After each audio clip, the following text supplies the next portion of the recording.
Si vous regardez aujourd'hui avec, vous savez, des grands paquets de réformes en face, quels sont les défis actuels auxquels votre gouvernement est confronté dans la mise en œuvre de l'agenda nationale de transformation? Quels sont les grands défis? Parce que les projets sont énormes, c'est un changement, c'est un truc.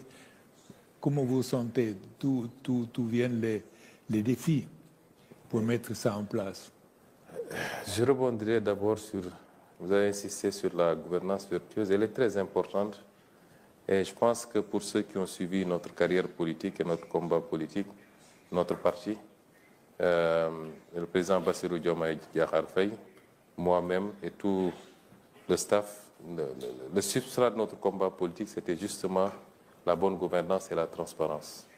Aujourd'hui, nous sommes en train de mettre en place des mécanismes. D'abord par rapport à la gestion passée, pour que tous ceux qui ont eu à gérer puissent rendre compte de leur gestion par rapport à la transparence, mais également par rapport à notre propre responsabilité à partir de maintenant, pour que ces phénomènes ne se reproduisent pas au Sénégal, ou alors de manière très marginale.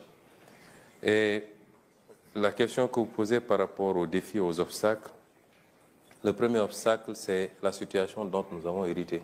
Évidemment, quand nous sommes arrivés, le président Diomaye Faye a demandé à ce que nous fassions la situation de référence, que nous fassions l'audit des finances publiques et l'audit de toute la gestion de manière générale. Cet exercice a révélé un résultat malheureusement pas très réjouissant, puisque la dette dont nous étions supposés hériter quand nous remplacions le régime tournait autour de 70%, 74%. Et quand nous avons fini l'audit, la dette avoisinait les 100%. Le déficit également, qui était projeté à 4,5 ou quelque chose pour cent, a dépassé les 10% et arrivé à 14%. C'est un exercice que nous avons volontairement fait. Et quand nous l'avons fait, nous avions la possibilité aussi de ne pas révéler ces chiffres parce que nous en connaissons les conséquences. Dès que vous révélez ces ratios, évidemment, ça peut crisper les partenaires, à commencer par les partenaires multilatéraux, le Fonds monétaire international, mais les partenaires bilatéraux également, et les marchés. Mais nous avons fait le pari de dire la vérité, d'abord à notre peuple. C'est en ligne avec votre politique de transparence. De transparence. Que je pense que c'est la base de la confiance. De la confiance, justement. De regagner la confiance. Justement. Et nous pensons que, évidemment, l'effet que cela doit produire vis-à-vis, en tout cas dans nos relations avec tous les partenaires, ça doit être une confiance renouvelée. Parce que je ne suis pas sûr que si on se livrait à ce même exercice dans beaucoup d'autres pays, on ne découvrirait pas plus que ça. Et si aujourd'hui le Sénégal doit subir les contre-coups de cet exercice de vérité, ça découragerait ultérieurement les autres pays à se livrer au même exercice. Mais bref, ce que je voulais dire, c'est que nous avons hérité de cette situation, qui est une situation difficile, qui nécessite que nous réajustions sans pour autant aller vers l'austérité. Continuer à libérer l'économie, à inciter l'investissement.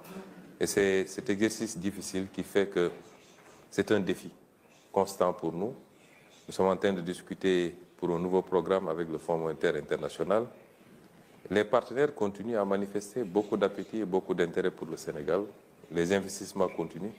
Mais notre option, c'est d'accélérer le rythme parce que nous voulons que le Sénégal et toute l'Afrique, nous le souhaitons pour toute l'Afrique, puissent aller vers un processus de développement accéléré. Comme on a vu ce phénomène dans ces pays d'Asie, par exemple, la Chine, les dragons d'Asie, où sur un temps de 25 ans, 20 ans, 30 ans, des progrès substantiels ont été enregistrés. Le second défi maintenant, c'est le défi de l'appropriation par les populations. Vous savez, les changements structurels ne se font pas seulement par les gouvernants. Il faut une dynamique d'ensemble. Il faut que les populations puissent bien comprendre, au-delà de la situation dont nous avons hérité, les objectifs que nous sommes assignés et ce que nous sommes en train de dérouler et que nous puissions avoir une masse critique de ces populations-là qui accompagnent ce mouvement. Et le troisième défi, c'est celui de la mise en œuvre. Évidemment, nos pays ont souvent péché à ce niveau-là. Dans le passé, il n'a pas manqué de bons plans de développement, mais à la mise en œuvre, il y a toujours des problèmes. C'est pourquoi nous avons mis en place tout un mécanisme pour la mise en œuvre, le suivi et l'évaluation des delivery units, d'abord à la primature dont je suis le Premier ministre, mais également dans les ministères.